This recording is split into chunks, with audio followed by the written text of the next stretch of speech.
Pessoal, nós combinamos, né, que a gente viria para o encontro de hoje, ele ficou, nós discutimos e nós trazemos questões referentes aos capítulos, ao invés de nós seguirmos lendo os capítulos, né? E no encontro de hoje, como nós tínhamos começado os ancestrais animais, a gente retomaria, né, para ver o que é que o grupo, né, o que é que cada um traz ainda desse capítulo, e a gente avança, né, depois, com o tempo que restar, para o capítulo de iniciação, né, e se não restar, a gente fica com o encontro, o próximo encontro, com o capítulo da iniciação, tá? Então, a priori, a gente vai os ancestrais animais, né? E, e antes disso, eu queria nos receber, né? E receber a Maria, que deve ter acontecido alguma coisa, que ela ainda não pôde chegar, mas eu trouxe uma coisinha aqui para receber a gente, tá? Então, eu vou compartilhar a tela.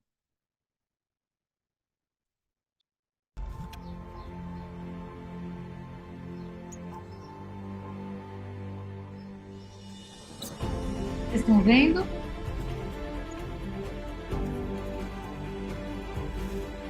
Sim.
A vida dessa mamãe passarinha é bem mais curta como mãe do que os humanos, né?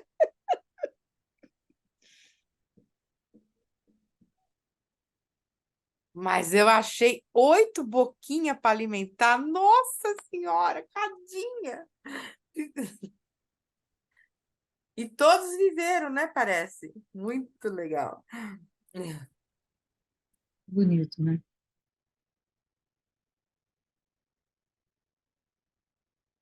Vamos lá, já que a gente está falando em animais ancestrais, né? Que a vida prevaleça, né? Como lá dessa mamãe aí, esse monte de bebê.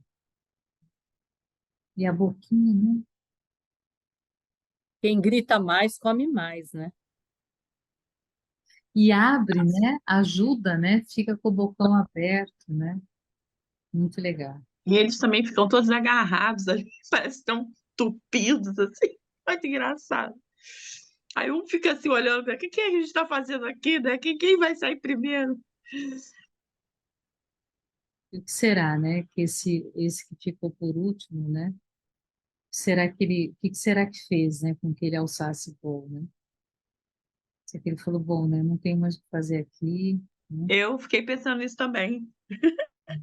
Por que que ele ficou por último? Se eu seria esse último? Olha que loucura. Ai, Sabe que uma vez aqui, na minha árvore, aqui na porta do consultório, uma passarinha fez o ninho e pôs ovinho, tudo bonitinho. E um dia eu tô atendendo, cara, ela jogou os dois, jogou um no chão. Eu fiquei olhando assim, falei, gente, ela jogou ele. Aí ele ficou ciscando, ciscando, ciscando, aí daqui a pouco ele levantou voo. Falei, gente, foi a primeira vez que eu vi um ato desse. Porque aqui no filme também tem uma hora que ela para de alimentar, né?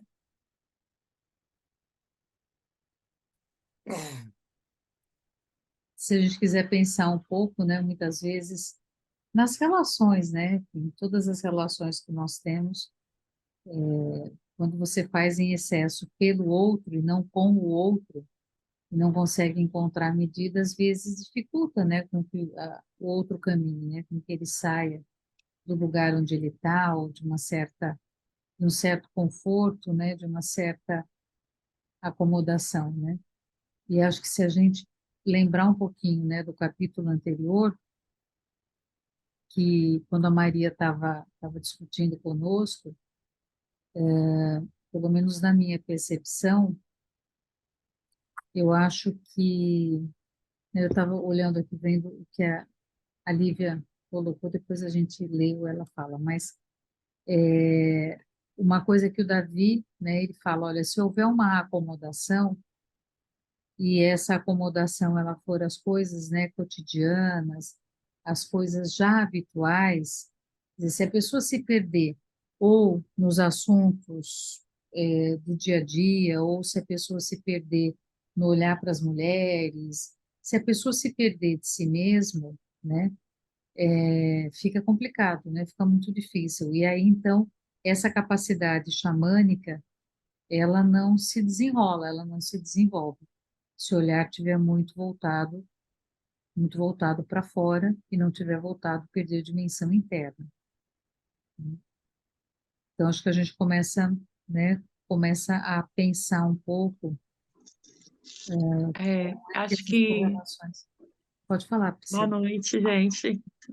Desculpa as últimas semanas, mas era praticamente impossível.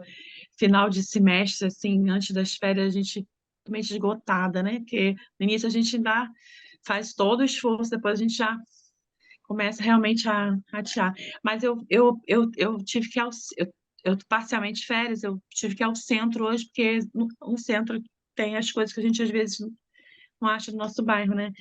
E aí eu estava pensando nisso, em como nos últimos tempos eu aprendi a circular por lugares tão que tem uma carga tão externa, né? Que chama tanto a gente para fora de nós mesmos, mas com menos alvoroço. Engraçado a gente começar essa discussão assim, sem me perder tanto, sabe?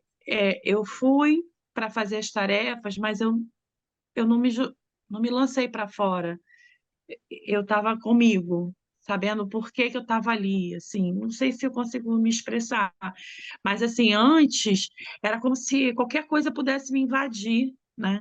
Às vezes o que nos invade não é nem porque a gente permite, é porque a gente desconhece esses movimentos que a gente faz na vida, né? E se mistura muito. Ainda não está consciente, né, do quanto isso traz dificuldade, né? Aí hoje eu acho que eu caminhei por esse burburinho, por essa mistura de gente, de tudo mais, com mais tranquilidade. Eu cheguei bem em casa, sem estar tão misturada, sabe? Porque o mundo convida a gente o tempo inteiro, né, essa perda desse contato nosso, ou a gente a se misturar, que não é no sentido de um encontro, né? Realmente se perder no todo e no redemoinho, sabe? Então, acho que ir treinando isso, né? Eu vou, mas eu volto, mas eu estou comigo e volto para mim, né? Vou lá e não sei se eu me expressei bem, mas foi uma experiência boa. Eu voltei em paz.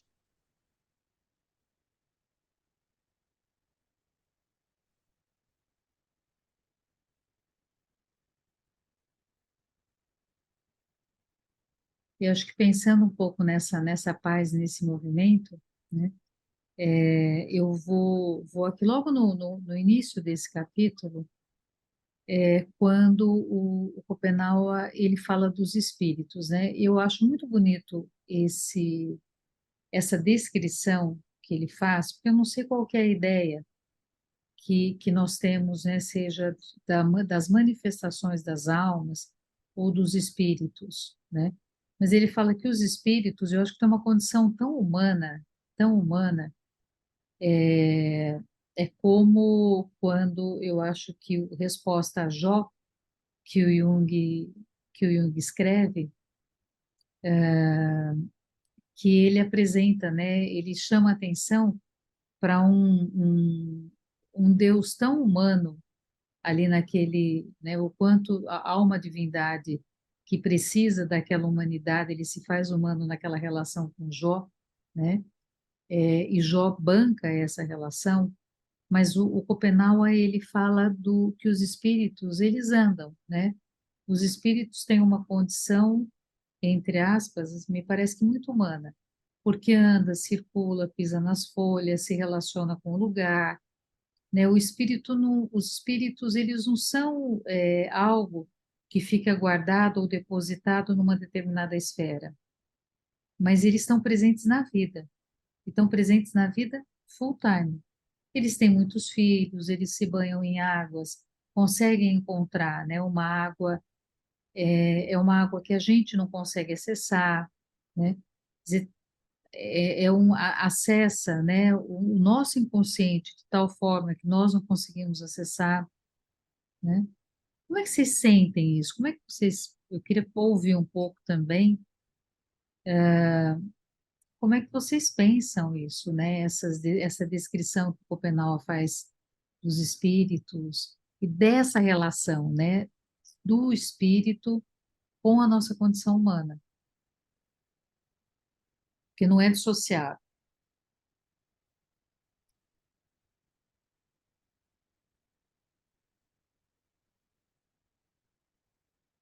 Assim, eu posso falar só para introduzir, eu acho que para quem frequenta um pouco o espiritismo, né, eu tenho uma leitura de mundo dessa coisa, né, que é o meu caso, eu não tinha essa beleza, essa descrição tão bonita, né, das águas, enfim.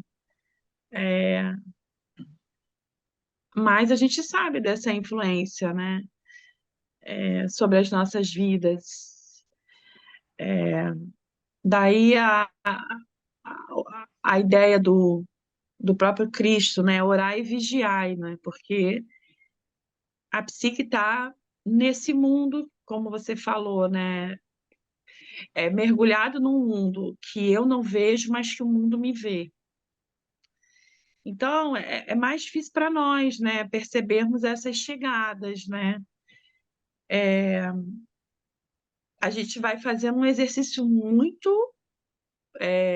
Eu acho que tenho feito isso desde minha juventude, embora não tenha domínio, né, sobre isso, mas a gente faz um exercício muito é, cuidadoso, criterioso, para saber o que chega, como chega, por que chega, para que chega.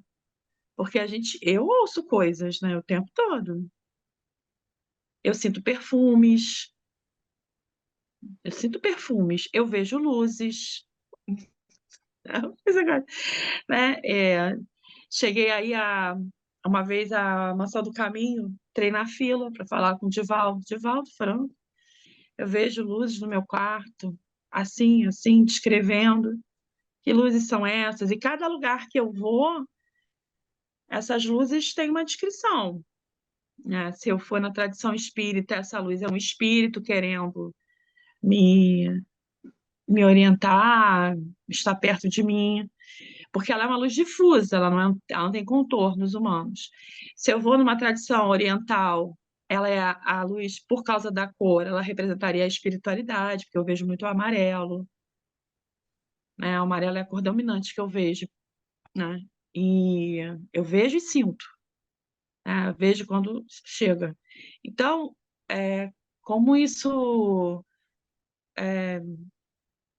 vai se desenvolvendo para cada um, né? De nós, né? E assim, não sei para vocês, mas quanto mais eu ouço, né, as conversas, mais eu sinto que existe um grande, como se fosse assim, uma grande essência falando em várias linguagens para nós, entende? Uma das linguagens é essa do Yanomami, mas existem outras linguagens, não sei se vocês vão concordar, né, como vocês percebem, mas a sabedoria aqui, ela também é dita de outra forma em outros lugares, entende? Em outras religiões, talvez, ou não religiões, ou pensamentos sagrados, né? De modo que, no caso do espiritismo especificamente, se eu me permitem também, porque eu não sou uma estudiosa, eu sou eu faço vivências, né? Vivências pessoais, eu acho que eu sinto como uma voz assim, como um grande alerta, né, dizendo que esse mundo existe, pedindo cuidados com esse mundo, porque nós, no materialismo, né, estamos muito distantes, né? Eu vejo assim o pensamento do Chico Xavier, por exemplo, de Valdo Franco, desses que eu acompanho, né? Acompanho desde jovem. A Joana de Ângeles, né, que é a mentora do Divaldo. Então, eu percebi na minha juventude como um alerta. Ainda não via com beleza. Acho que a fala do Schopenhauer vai trazendo essa beleza também. Não só o alerta, né? Mas a beleza. Não sei se, né? Eu consigo olhar essa espiritualidade não como algo que eu devo temer porque eu estou fazendo alguma coisa errada. Eu acho que isso é muito cristão, né? Ó, cuidado, hein? Do outro lado, se você fizer errado aqui, danou-se, né? Acho que eu consigo entrar por essa porta como um campo de experiência, de troca. Talvez isso tenha se acalmado ao longo dos anos. Um pouco isso, minha experiência. A minha experiência eu acho bonita, acho forte. Lívia? Oi, gente, boa noite.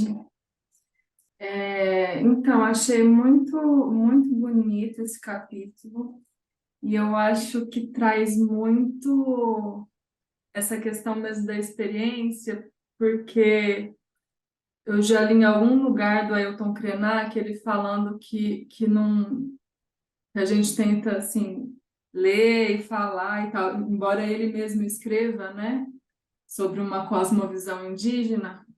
Ele fala que a vivência que é o que nos diz e não as palavras, né? E o próprio Davi Copenaua fala isso aqui no livro. Mas acho que de acordo, por exemplo, com uma espiritualidade que já tem um rito mais indígena, tipo a Umbanda ou tipo Santo Daime, que trazem essas experiências, né, mais próximas a alguns ritos indígenas, eu acho que ler o Davi Copenaua, depois de participar dessas experiências, traz essa tradução um pouco, né? sobre os espíritos, o Chapiri, sobre essa questão da natureza. E aí acho que essa dimensão da encantaria, de abrir a sensibilidade para perceber o sagrado nos espaços que a gente está. Então, essa questão das árvores, eu achei muito bonito ele trazer a questão das árvores, que os espíritos colhem nos cantos, os espíritos dos pássaros colhem nos cantos nas árvores, né? E aí a gente tem essa dimensão mais disseminada de abraçar uma árvore para ficar bem, e ele tem um fundamento do que traz essa árvore, né? Do que guarda essa árvore. Então, eu achei assim muito bonito. Acho que essa dimensão mesmo que a própria Maria trouxe para a gente também, né? Tá ali o tempo todo, assim, não é uma coisa separada, né? Tá aqui, tá vivenciando o tempo todo. E também achei algumas coisas, por exemplo, quando ele traz a questão das mulheres, né, dos feitiços amorosos, achei que dá para traçar um paralelo aí com as deusas do amor, sempre no feminino, né? Tanto nos ritos africanos também, Oxum, Iemanjá, né? Como temos Afrodite. E, enfim, achei que dá para traçar esse paralelo. E achei muito legal quando ele começou o capítulo falando da imagem, né? Porque a gente que estuda Jung, né, sabe a importância da imagem e ele já traz isso, né? Nessa cosmovisão indígena. Eu estou falando de uma cosmovisão indígena, que é um termo que eu li no livro do Ailton Krenak, mas sei que cada povo tem sua cosmovisão aí, mas mais nessa noção de proximidade com a natureza, né? Que acho que também é uma coisa que eu já li no Jung, que a psicologia analítica é justamente essa reação à unilateralidade do racionalismo, né? Da racionalidade, em relação à negação do inconsciente, que o inconsciente é natureza. Então, acho que é mais ou menos isso, assim, que eu queria trazer, minha percepção do capítulo.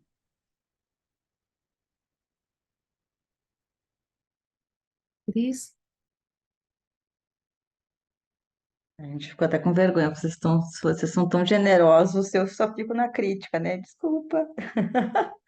Não, o livro é lindo, gente, eu adoro. Mas eu fiquei um pouco. Queria, né, ouvir vocês, talvez mais do que falar alguma coisa, porque ontem eu fui numa uma peça, né, que fala do Zaratustra aqui e tal, né, que é aquele personagem do Nietzsche e tal, que vive na floresta e tal, que questiona Deus, né, e diz que Deus está morto. Daí na peça tem essa questão de que não é que Deus esteja morto exatamente, mas a sacralidade, né, sendo, enfim, secundarizada ou quase que destruída pela questão da ciência e tal, e esse Deus que é muito a cara dos humanos, né? Muito de acordo com cada cultura, enfim, isso era um pouco que tratava a peça. E para quem não conhece o Amir Haddad, que é um teatrólogo aqui do Rio, ele é meio um Zé Celso do Rio de Janeiro, assim, né? Ele tem uma vibe muito parecida, essa coisa muito corporal, assim, muito, muito corpo, assim.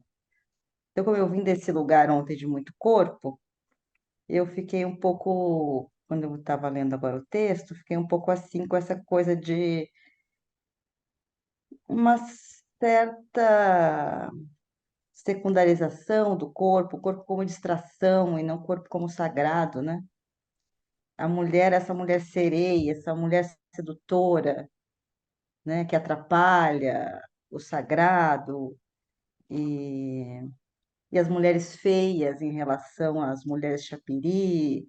Eu fiquei um pouco problematizando isso, né? Porque daí a gente sabe que, né, eu não conheço, né, exatamente a comunidade, né, do Davi, mas assim, né, em outros povos ali, né, por exemplo, do Xingu ali, por exemplo, são extremamente machistas. Eu não sei o quanto isso reflete nesse cotidiano, né, de não valorização das suas mulheres, né? Eu fiquei um pouco pensando nesse lugar, assim, que é colocado, né? Os corpos das mulheres, né? Tem uma outra parte ali que tem que tirar o cheiro das mulheres, né? A gente conhece muito bem esse discurso aqui no Ocidente, né? Digamos assim, no pensamento ocidental, né? Então, fiquei um pouco problematizando isso assim, né? Eu acho o texto lindo, tá, gente? Estou adorando, só porque só porque esse é o meu objeto de estudo, aí eu fico muito, né, em cima disso, assim, né? Dessas questões, assim, né? Do ânimos e ânima, enfim, né? E essa coisa das sempre as mulheres serem colocadas como sedutoras, como, né? Nesse lugar, assim, algo que precisa ser limpo, né? Algo que precisa ser tirado de cena, algo que precisa estar em outro lugar, né? Enfim, uma reclamação da esposa também, né? A mulher reclamona, sabe? Porque eu achei nesse capítulo aí um discurso muito ruim em relação às mulheres, assim, né? E não acho que deva ser diferente, não acho que ele deva mentir sobre isso, né? Não acho que ele deva dizer outra coisa que não isso, fazer um discurso bonito, acho que não se trata disso, mas eu achei e acho estranho, assim, né? Tem essa coisa, né? Em algumas comunidades pode ter chama mulheres, em outras comunidades não pode ter chama as mulheres, né? Tem essa coisa, essa questão bem sexista mesmo. E pensar um pouco isso, assim, né? E o quanto as mulheres indígenas estão mudando isso, né? Antes os homens podiam casar de novo no caso de uma separação, né? No caso, né, do Xingu, eles poderiam casar várias vezes, elas não, agora elas já estão casando de novo, né? Porque, enfim, não é muito diferente da nossa sociedade daqui, né? Da cidade, né? Também sofrem abusos, questões, algumas ainda são da época que elas tinham que casar por causa, né, que a família escolheu o noivo, então algumas, né, já estão mais velhas, conseguiram sair disso, conseguiram, né, se casar com quem elas queriam. Então, tirar um pouco do romantismo do texto, assim, eu acho importante também. Ai, obrigada por me aguentarem. Eu acho que agora sou eu, né? Marta, vamos É, lá. então, o tempo todo que eu li, eu fiquei lembrando daquela frase do Jung, né? Evocado ou não, Deus está presente. E também da tradição que eu sigo, que é o sufismo, que diz que é isso, Deus está presente o tempo inteiro.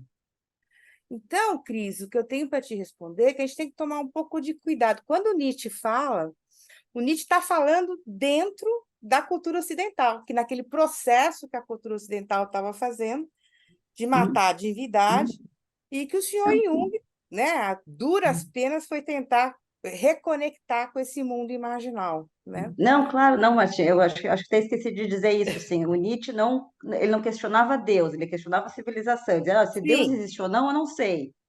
Né? Ele sim. estava questionando essa Agora, civilização que a mata o questão, sagrado. essa questão que eu acho que a gente, quando a gente vai ler um texto dessa natureza, né, a gente tem que tomar um pouco de cuidado dessa coisa, desse lugar, o que ele está falando.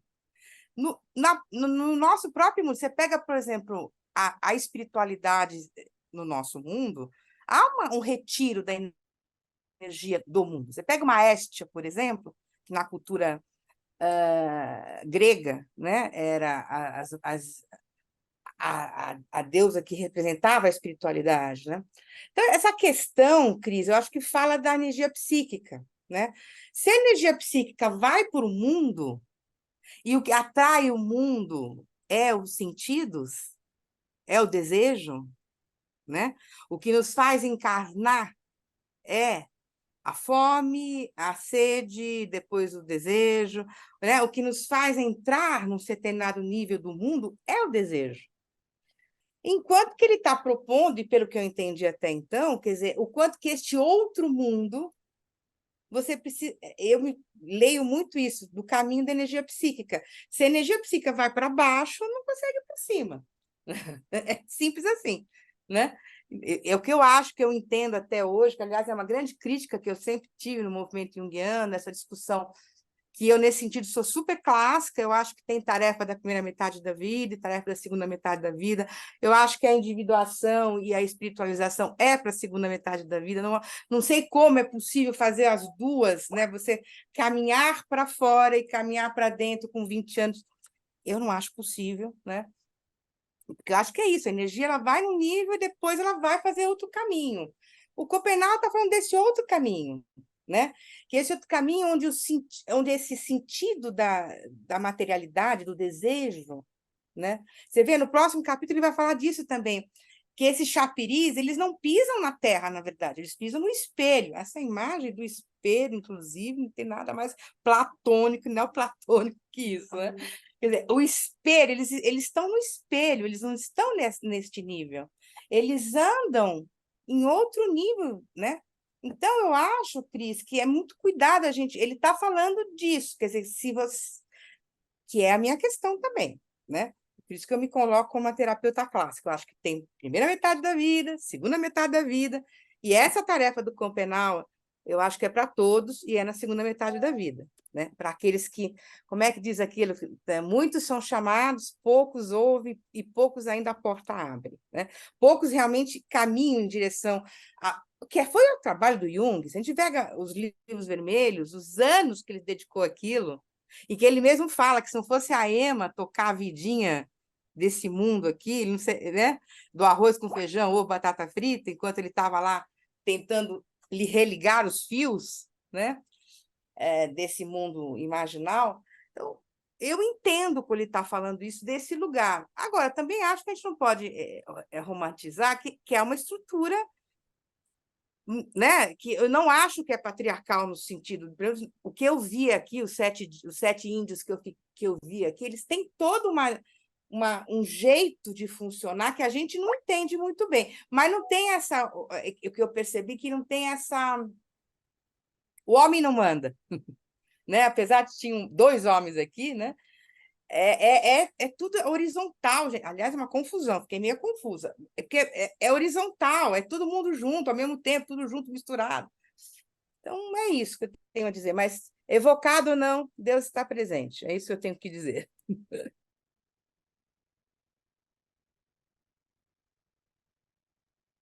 Eu não sei se a Neuza ou a Sônia levantou. A Sônia. Ah, Sônia, Desculpa, a Neuza. A Neuza primeiro. Depois a Sônia. não, mas pode ir, Sônia, quer falar? Não, o meu acho que é rapidinho. O meu é mais compartilhar com vocês como que eu li esse capítulo.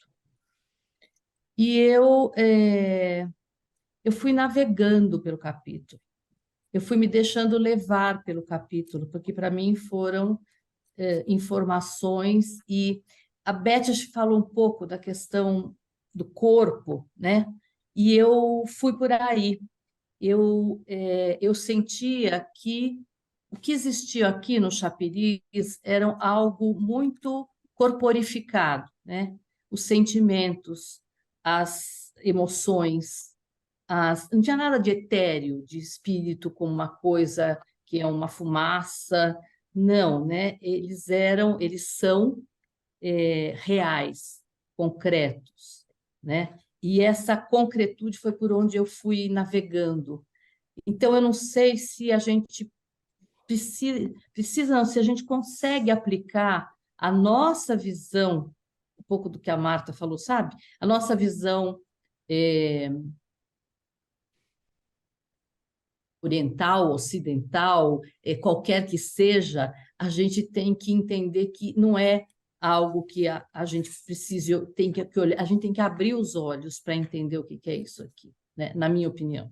Eu acho que tive que fazer isso. Então, eu adorei navegar, Cris, por este capítulo, né? Como se ele fosse me levando para um mundo absolutamente novo para mim, né? Sem julgamento, sem achar que ele está colocando mais peso aqui ou mais peso ali, porque era uma total descoberta para mim o que esse capítulo foi. Eu acho que na último encontro eu falei que eu senti que meu eguinho, né, Beth, eu falei que eu fiquei com o eguinho bem pequenininho, né, porque assim Neuza, é tudo novo, abra-se, né, para isso aqui, porque eu fiquei encantada. Eu acho que eu virei uma encantada quando eu fiquei lendo esse capítulo, né? Acho que eu fiquei encantada pelos encantados, né? E foi muito gostoso ler. Eu Interessante, né, que eles não pisam na terra porque ela é muito suja, porque ela é muito cheia de detritos e excrementos. E eu pensei, pois é, né? Acho que a gente tem que pensar na nossa sujeira, nos nossos detritos, nos Mas excrementos que será que, nós será deixamos que pela terra afora, né? Você ia falar? eu fico pensando na terra como Pachamama também. Daí eu tenho que confessar uma coisa aqui para vocês, que na sexta-feira eu fui encontrar com uma amiga indigenista, e aí, então, ou seja, ela trabalha com política, né? Os encontros, né, políticos, articulações com prefeituras e tal. E eu cheguei, ela estava numa reunião com uma mulher indígena. E ela estava muito massacrada pelos homens lá da comunidade dela, sabe? Ela estava assim, com sangue nos olhos, assim, se ela pudesse, ela matava, assim, por questões políticas, assim, de não reconhecimento das mulheres, ou de não reconhecimento dela, porque daí eu não, claro, não fiquei perguntando nada, porque eu não estava participando da reunião, né? Eu só cheguei ali para encontrar com a minha amiga e acabei ouvindo um pouco da conversa, assim. Então, ao mesmo tempo que essa minha amiga, que está todos os dias, né, junto com essas comunidades, né, que é o trabalho dela, tem essa visão dos encantados também, tem essa, né, tanto é que não trabalha com isso de tão encantada que ela é com essa questão, a gente também não pode, né, penso eu, romantizar muito, sabe? O mundo é outro, mas também não é tão outro, assim, né? É aquele estranho familiar, assim, sabe? Então, eu acho que enquanto literatura, assim, a gente tem que, né, imaginar, se deixar levar, mas como ele também é um livro antropológico, também tem uma leitura mais social também, sabe? Não deixar só uma coisa nos levar, né? Nos deixar levar pelo encantamento, né? Por essas outras possibilidades, né? Ontológicas, né? De como ser e é isso, né? Como que é isso que é o material, que não é, que é uma coisa muito material, mas que também não é imaterial e, né? É um outro lugar, né? Que a gente não consegue compreender direito, porque a gente está acostumado com ou é carne ou é espírito, né? Então, que outro lugar é esse, né? Então, é um pouco isso, assim.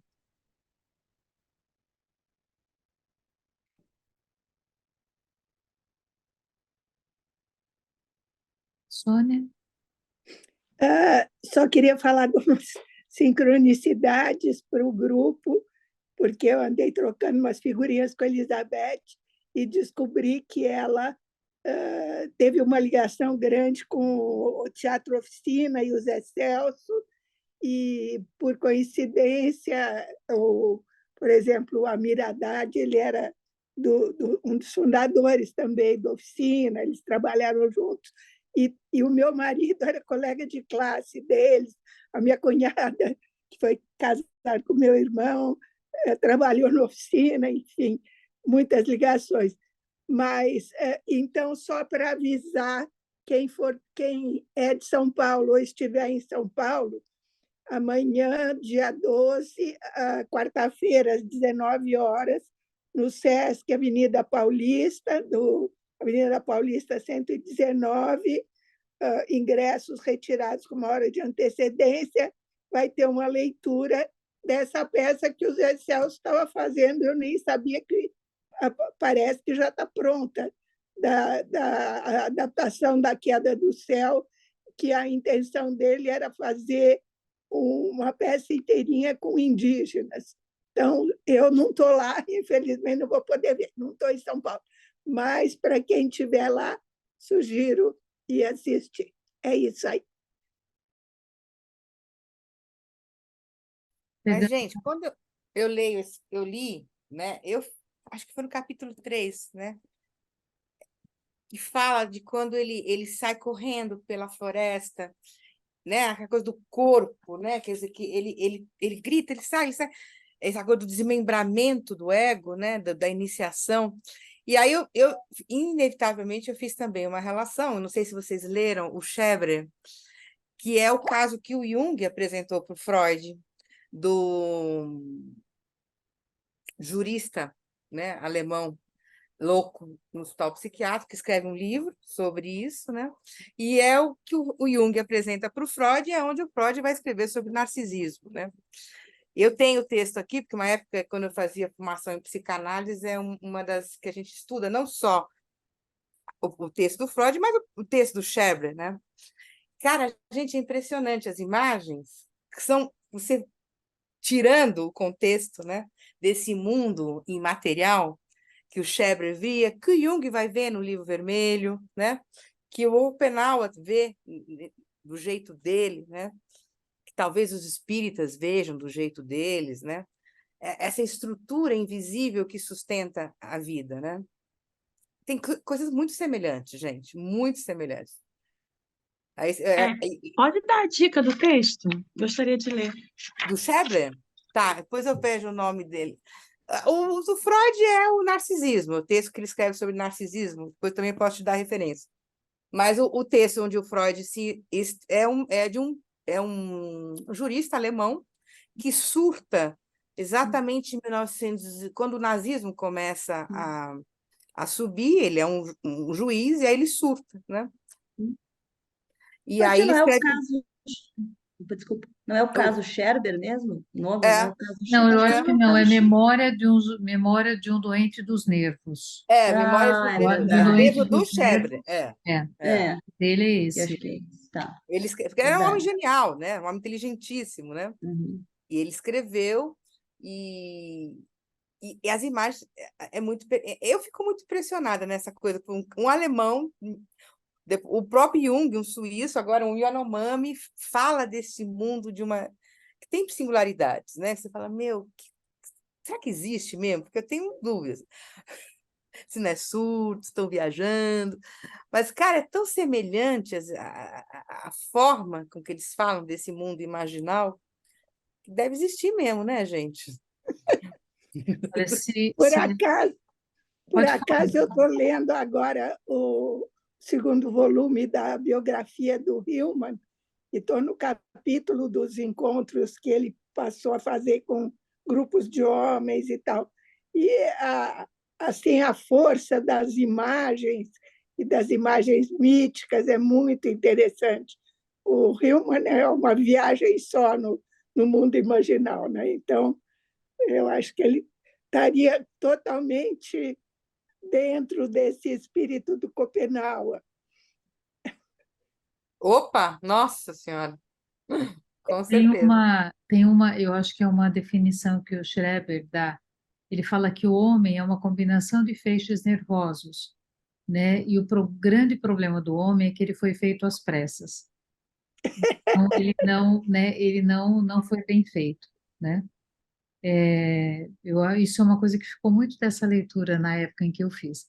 Mas eu queria pegar uns ganchos, né? Assim, eu queria também botar o meu dedo aí no que vocês foram falando, né?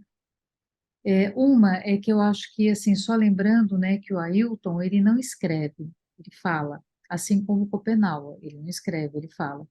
E acho que tanto o Ailton como o Schopenhauer, eles têm uma coisa em comum, que eles só escrevem, ou eles permitem a escrita a partir da fala deles, né, e a narrativa, ela é uma coisa muito importante, a tradição oral é muito importante, para que nós, os não indígenas, possamos parar de perguntar e que eles parem de ficar repetindo tantas vezes as mesmas coisas, né? Então, é uma gentileza de transformar, de permitir que a oralidade seja transformada em escrita, para que nós tenhamos, afinal de contas, no papel, né, nas árvores mortas, nós tenhamos aquele conhecimento, já que a gente precisa disso para poder suportar. E talvez, né, passe um pouco, né, como a nossa cabeça se ocupa de muitas coisas, né, e nós achamos que nós precisamos nos ocupar de muitas coisas para nós sermos bem-sucedidos, talvez a gente não consiga, de fato, selecionar aquilo que é importante. E aí, claro, eu tenho uma cabeça, eu não consigo ter dois cérebros dentro dessa cabeça, eu vou ter um cérebro, né? Então, eu vou ter uma limitação das coisas com as quais eu vou estar me ocupando, né? E talvez numa gana, né, que nós temos, ou de achar que a gente sempre precisa ser sabido, talvez não tenha espaço para experiências, né, mais sensoriais. E acho que se a gente olha, né, por exemplo, o que é que o medo, né, eu já vi algumas coisas, né, não li muito, mas algumas coisas, seja, né, o medo, né, que os trabalhos na época, né, que o Eliot Sica, que a Lígia Clark menos, porque acho que ela tinha uma certa adaptação, né, entre aspas, né, o próprio, enfim, a gente poderia citar várias pessoas, mas a própria dificuldade, né, independentemente de se gostar ou não, mas o próprio trabalho do Zé no Oficina e de outros, né? Por que que essas pessoas dão medo, né? Porque elas tentam oferecer uma experiência, né?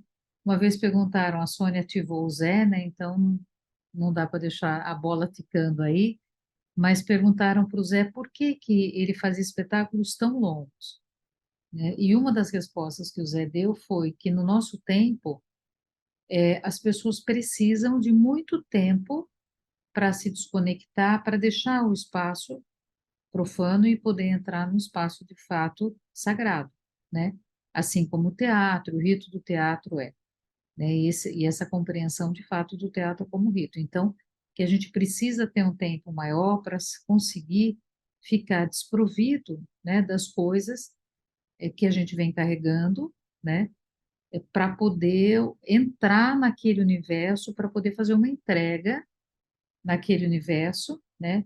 E aí, claro, né, entra, eu acho que essa imagem que o Copenau traz, né, desses espíritos, eu faço muito isso, né, pessoalmente, que a Neuza, né, falou, eu vou, né, eu entro nas histórias, eu não estou muito preocupada se essas histórias, onde eu vou chegar, onde eu não vou chegar, o que, mas assim, como é que elas me atravessam, né? E como é que eu as atravesso?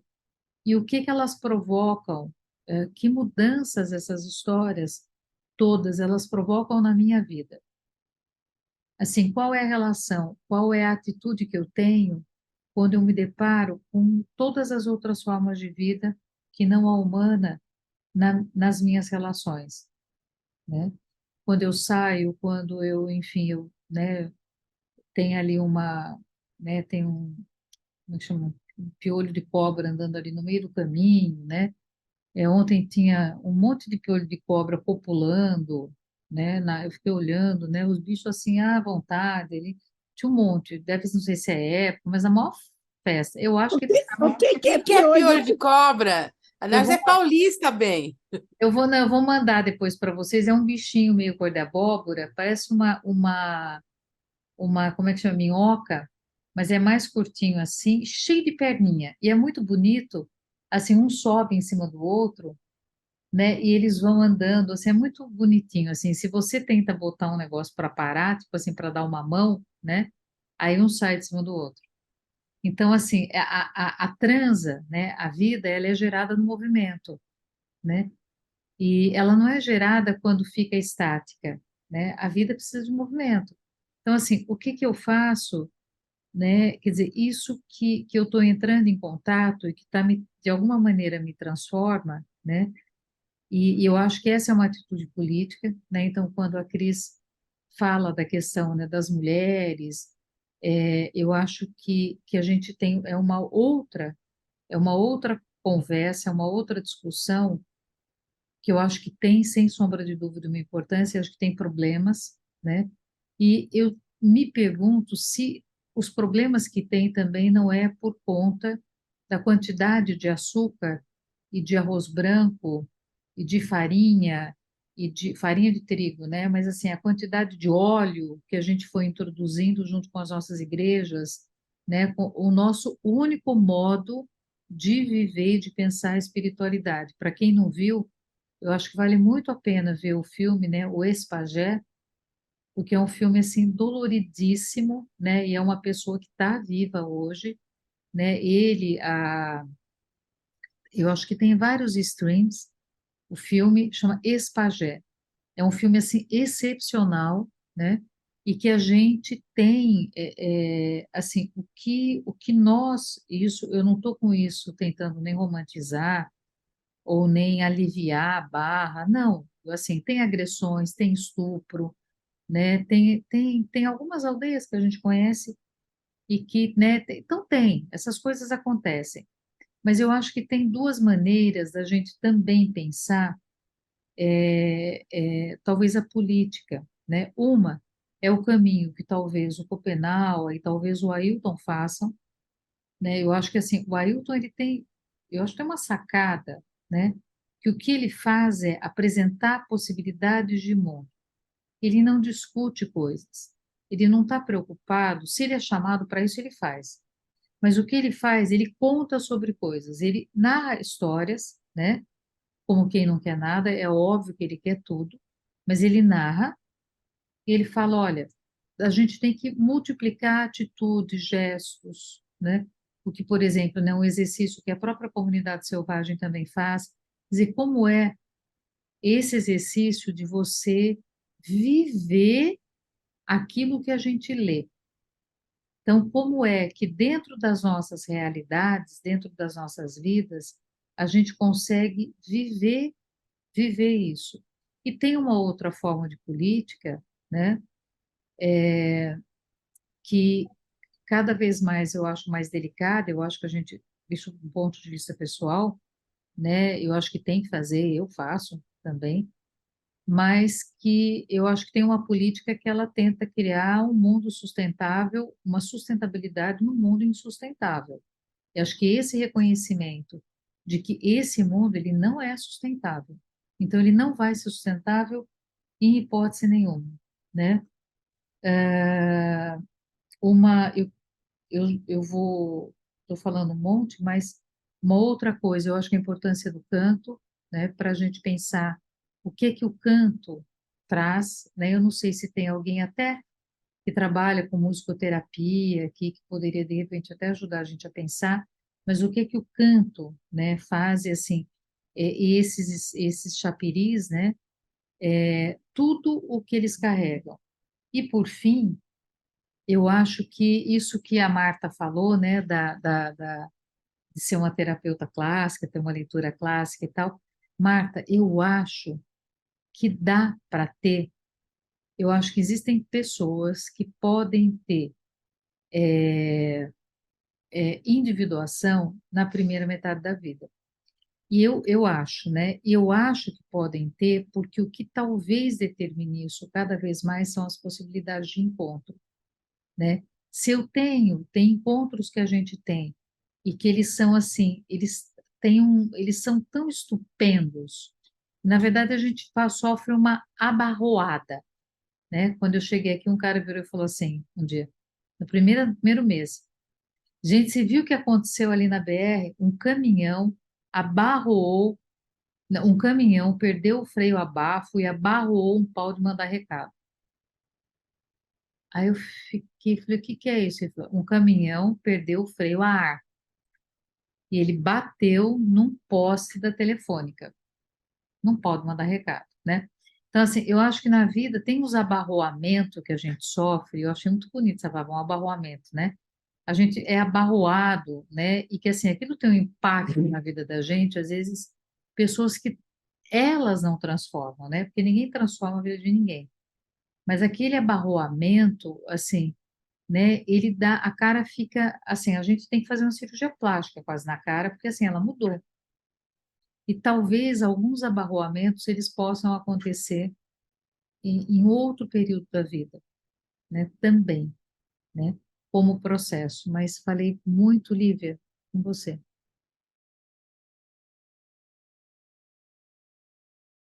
Então, o Ailton Krenak fez uma palestra aqui, e aí eu mandei uma pergunta para ele. Foi em meio do ano passado. eu perguntei se ele achava que a candidatura de pessoas indígenas para deputados federais era uma ideia de adiar o fim do mundo, né? E aí ele respondeu justamente dessa forma, né, fazendo um paralelo com a sustentabilidade, que é ocupar a mesma estrutura, né, com uma outra roupagem.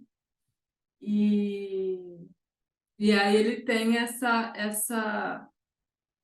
esse discurso é outra coisa, não é isso, né? Não é ocupar, não é esse discurso da sustentabilidade que você quer usar as mesmas regras, as mesmas formas, só que com outro discurso, né? Tem que tomar muito cuidado com o capitalismo, com o sistema, enfim.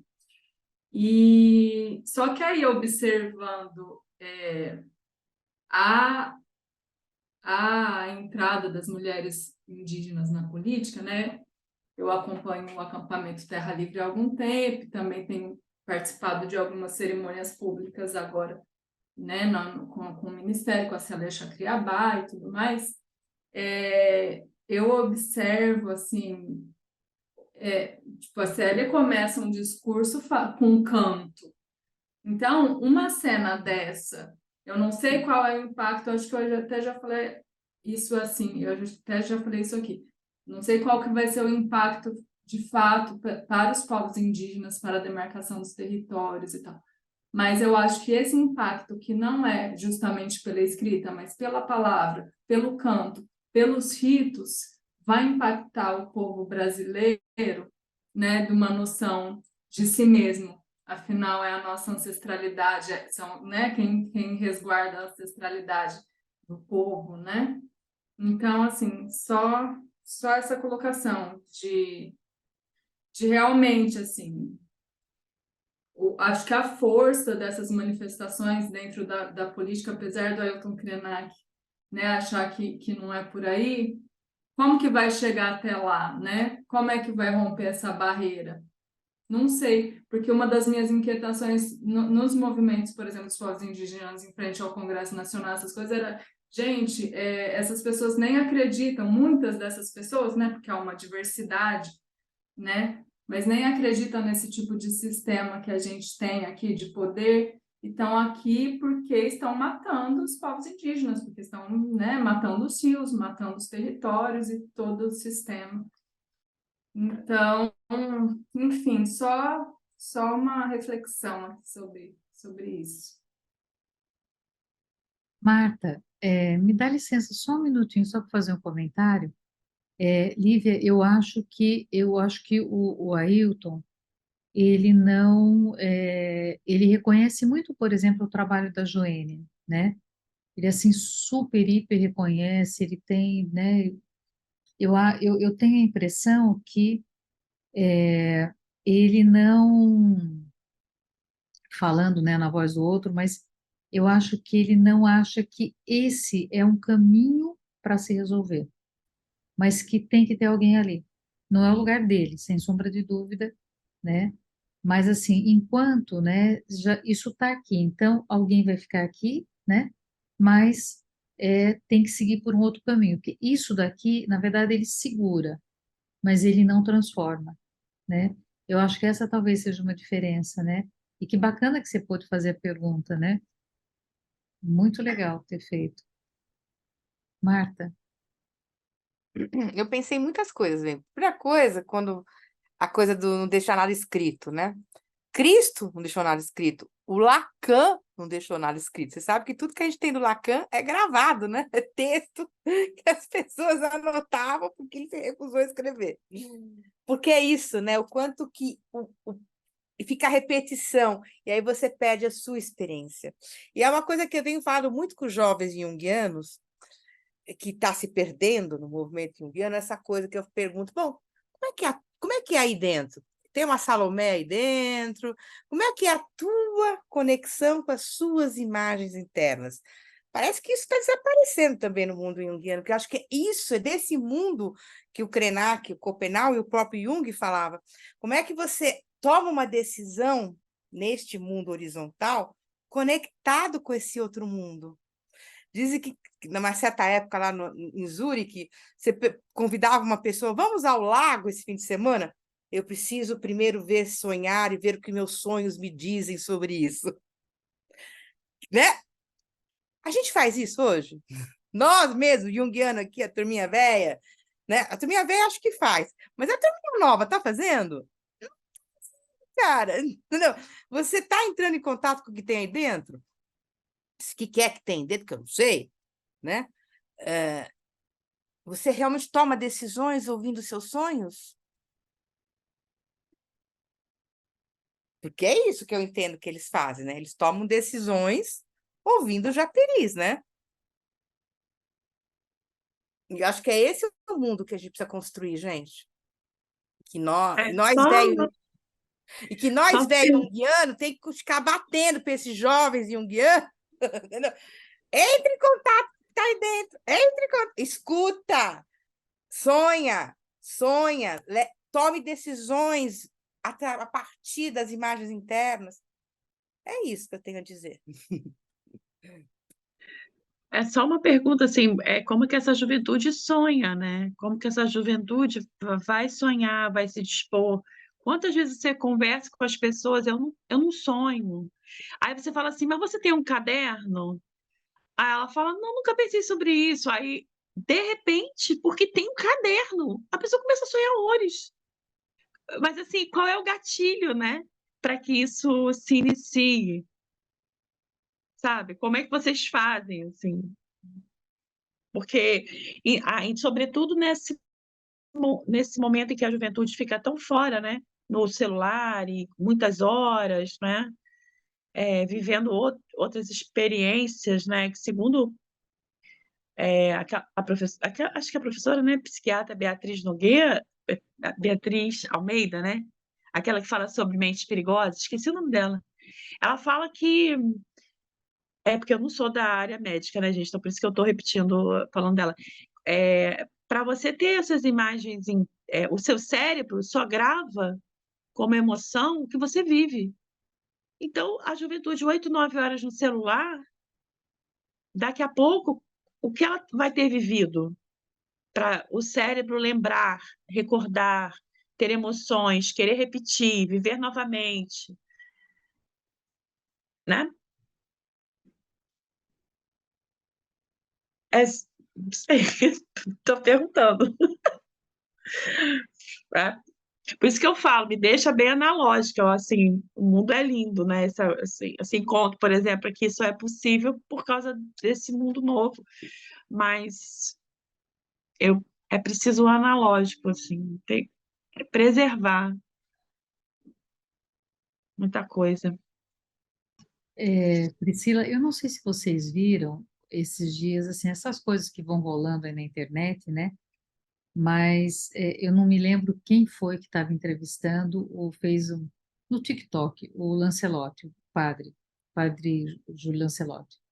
E aí a pessoa pediu, ele estava falando sobre o dia que ele recebeu uma ligação do Papa, né? E aí ele falou que quando ele recebeu, né, o cara, ele não desconfiou, ele achou que fosse um jornalista, tal, aí perguntou se ele falava espanhol ou italiano, ele falava que os dois, né?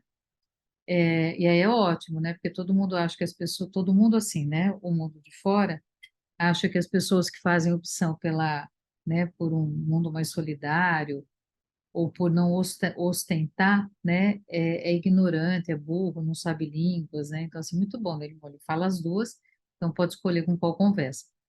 Mas aí ele falou que ele percebeu, né, que ele entendeu que era o Papa como quando ele perguntou assim, como foi o seu dia? A pergunta é mais ou menos essa, como é que é o seu dia? Como foi o seu dia? Ele falou que aí ele percebeu, porque só um jesuíta faz esse tipo de pergunta. E que quando ele contou o dia dele, né, e quando a gente conta o nosso dia, a gente de fato, né, se desnuda, porque a gente vai contar como a gente vive, né, como a gente vive. E nada melhor, assim, antes de ser alguma coisa, quer dizer, é como eu vivo, né? E às vezes eu acho às vezes não, né? Eu acho que nós fomos perdendo, né, a capacidade, talvez, de exatamente fazer perguntas como essa, né?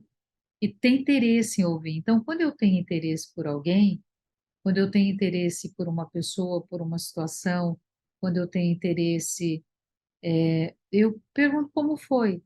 E à medida em que eu consigo me interessar, não por um transtorno, por uma patologia, por um problema, eu não estou interessado no defeito daquilo. Eu estou interessado naquele ser humano que está ali. Eu estou interessado naquela vida que está ali.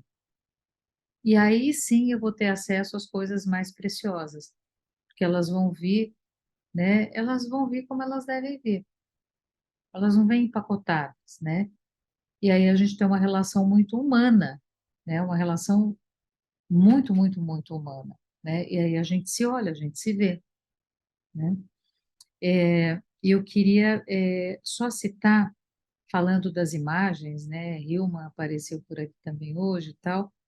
Tem um comecinho de um parágrafo nesse capítulo, né? Que o Schopenhauer diz assim, que ele continua falando, né? Dos chapiris, que os chapiris fazem isso, fazem aquilo, vão para cima, vão para baixo, andam. Enfim, eles estão vivendo, eles estão na vida da comunidade, né? Eles não estão trancados num templo, eles não estão, não, eles estão na vida, né? Eles estão em todo lugar e o tempo inteiro. E aí, assim, no entanto, quando se diz o nome de um chapiri, não é apenas um espírito que se nomeia, é uma multidão de imagens semelhantes, né? E aí eu acho que eu acho que é bacana, né? Porque ele fala, olha, não é, você não está chamando, você não está nomeando, são imagens que a gente carrega. São imagens que, né, que com as quais a gente consegue se conectar, né? Enfim,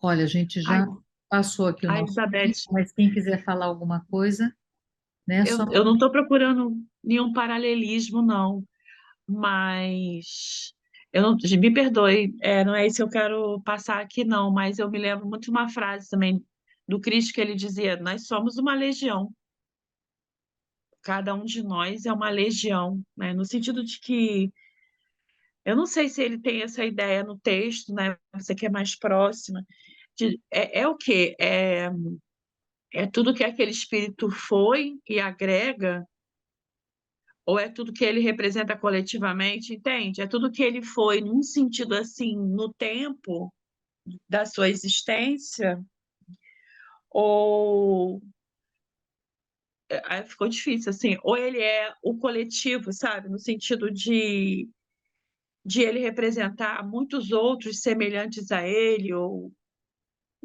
me perdi. tá, Priscila, eu não sei, acho que todo mundo pode ajudar aqui a responder, não sei se eu compreendi, mas o que eu compreendi do que você colocou é assim, primeiro que os chapiris, eu entendo, posso estar errada, que eles são atemporal, né, e que eles transcendem gerações, né, e que eles vão estar presentes independentemente de qualquer coisa, né? Cabe, quer dizer, eles podem se retirar, eles vão ficar reclusos, assim, eles vão ficar distantes, se não tiver escuta, né? Se não é que eles é como se eles subissem e ficassem nas copas das árvores, né? Se não tiver relação, se não tiver escuta, mas eles não foram, eles são, eles sempre são. Assim como as pessoas que se vão, né? A Maria falou isso de um jeito bem bonito, né? Quando as pessoas vão, né, para ela, para a etnia dela e para outras etnias, né? A pessoa ela não vai, ela está junto, ela está dentro, ela continua ali, né? Então, e os espíritos, né? Também, né? Os espíritos também. Então, eu acho que, não sei se alguém tem uma contribuição ou Posso fazer mais uma? O Chapuri já foi humano? Olha, eu acho que todo mundo pode responder, mas no meu entendimento, não, né? No meu entendimento, não. Ele carrega, ele carrega com muito cuidado essa palavra, que acho que a gente pode contar com a ajuda, né, dos indígenas que vão ainda nos visitar para trocar uma ideia sobre isso, mas eles carregam a energia do coletivo todo. Eles carregam, né, a, a, todos os que vieram antes, todos os conhecimentos acumulados. Eu acho que isso é uma coisa interessante para a gente conversar com quem nos, né, nos visitar aqui. Mas ele é resultado, entre aspas, né? Ele é fruto de um acúmulo de vivências, de sentimentos, de experiências, de vidas, né? A vida não desaparece, né? A vida continua, né? As pessoas, né? O Zé está por aí, né, Sônia? O Zé vai ficar por aí atazanando a memória e o juízo de muita gente ainda. Com certeza. Como ele fez a vida inteira, aliás. Ele fez a vida inteira. Mas eu acho, Priscila, que a gente traz isso quando a gente tiver, acho que até para diferentes etnias, né? Eu acho bacana ouvir. Mas é um sentido do coletivo, mas é um sentido visceral, né? Que nós temos muita dificuldade, enquanto eu acho que modo de vida, né? Muita dificuldade em entender isso, né? Eu tenho a sensação que se a gente desprender a ideia de chapiri, da ideia de espírito que a gente tem institucionalizada, como você trouxe, da religião, vai ajudar na compreensão, porque o espírito e chapiri parecem semelhantes, mas não é a mesma coisa, no sentido da compreensão que eles têm, da vivência, na verdade. Eu acho que é um pouco por aí. Boa, Roberto. Pode ser, né? Pode ser.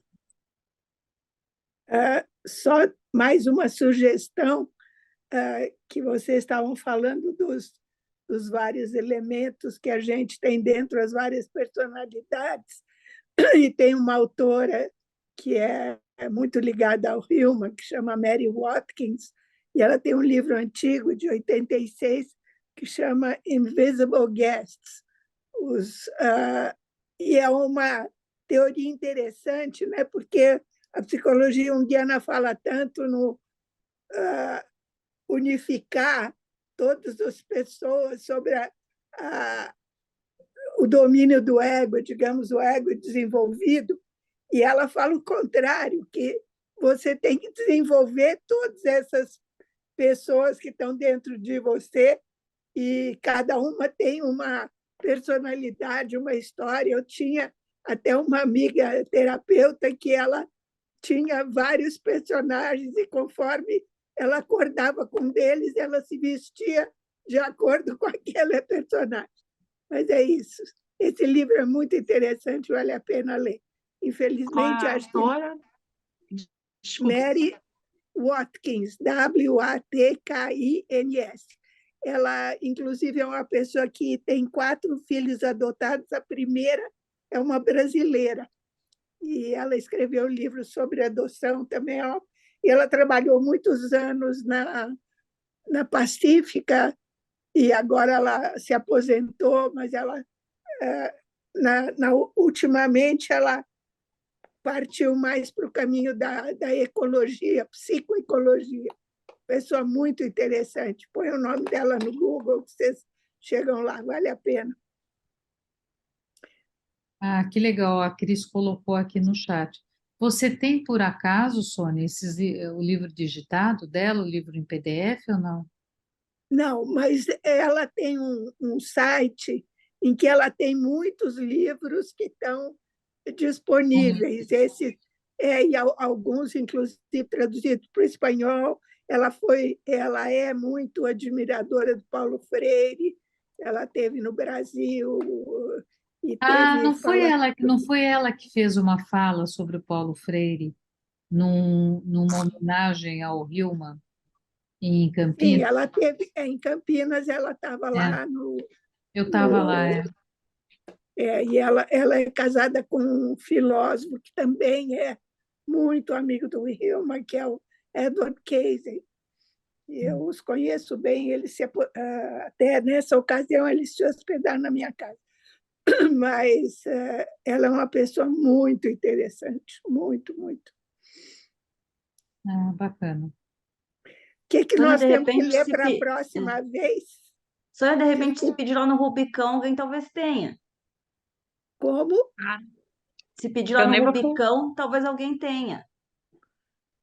Eu não conheço isso. O grupo do Marcos, Ah, é? Quintais, lá talvez tenha, não? Acho Qual que a livro? gente. Esse? Bom, É não esse da sei. Mary, É que tem porque muito livro lá que eles circula. postam muito livro, né? Não sei É, de onde que sai tanto livro em PDF. Não sei se é do Kindle, o que é. é a Deep Mas Web junguiana funcionando. é tipo, eu nunca Eu vi. pensei a mesma coisa. É uma coisa muito Aí. generosa lá dos grupos do Márcio Uhum, Quintais, a quantidade de livros que eles postam. uhum. Acho que a gente É pode para ler, colocar assim, o nos grupos, que é né? para ler para o próximo encontro, Beth? O capítulo seguinte, a iniciação. Tá. Que é o Ah, quinto, será? É o quinto, né? A coisa está ficando, É o quinto, isso mesmo. Tá, vamos ser ok. iniciados na próxima. E eu acho que assim, o que for, né, de repente aí fermentando, né, do chapiris, porque eu acho que tem tanta coisa, né? A gente estava falando, estava vendo as anotações que eu fiz. Tem tanta coisa que a gente poderia discutir. Acho que a gente, quem tiver vontade, vamos colocando ali, trocando uma ideia também, né? Tá bom? Pode pôr áudio, não tem problema nenhum, né? Pessoal, uma boa tá. noite para todo mundo, né? Obrigada aí pelo nosso encontro. Boa noite. Só um pouquinho, Soninha, como é que é o Boa nome do noite. livro? Como é que é o nome do livro? Invisible Guests, convidados Hum. invisíveis.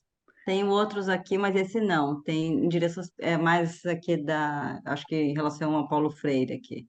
É, Revolution, Thought Psychology, ela, direção à ela tem libertação. um muito interessante que ela escreveu junto com o marido sobre Up Against the Wall, sobre os muros, os vários muros que existem no mundo, e especialmente ela trabalhou muito com aquelas populações mexicanas. Essa filha brasileira dela acabou casando com um mexicano, filho de imigrantes, e ela trabalha muito. Ela tem uns trabalhos incríveis, porque ela trabalha também numa organização que vai para países que sofreram guerra civil e que tenta reconciliar os grupos inimigos. É um trabalho incrível, assim, uma linha de trabalho pacifista, né? Muito bacana.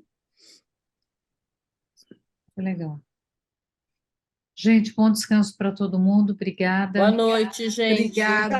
Boa Beijo. noite. Tchau, Até a tchau. próxima. Mais. Até.